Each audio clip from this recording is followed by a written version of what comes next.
Hi friends, welcome to the Bible facts. ఈరోజు ఈ వీడియోలో లోతు భార్య గురించి తెలుసుకుందాం.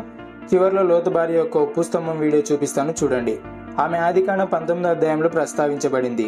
దేవుడు సొదొమ గొమొర్రాని నాశనం చేయాలనుకున్నప్పుడు అబ్రహాం ప్రార్థించగా దేవుడు అబ్రహాం ప్రార్థన ఆలకించి లోతును తన కుటుంబాన్ని తప్పించడానికి దేవుడు దేవదూతలను పంపించి వారిని వెనక్కి తిరిగి చూడకుండా వెళ్ళిపోండి అని ఆజ్ఞాపించాడు. కానీ లోతు భార్య ఆజ్ఞను ధిక్కరించి వెనక్కి తిరిగి చూసింది. దాంతో ఆమె ఉప్పు స్తంభంగా మారింది. అయితే ఇప్పుడు ఆ ఉప్పు స్తంభం ఎక్కడుందన్నదే మన ప్రశ్న.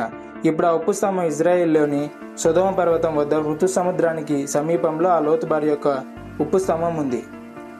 అయితే ఇప్పుడు ఆ ఉప్పు స్తంభం ఎలా ఉందో ఈ వీడియోలో చూడండి.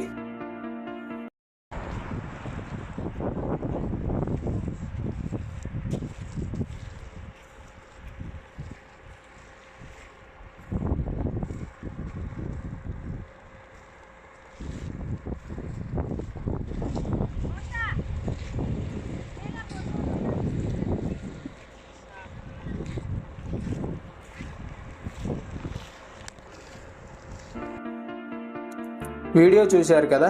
మీకందరికి ఒక ప్రశ్న.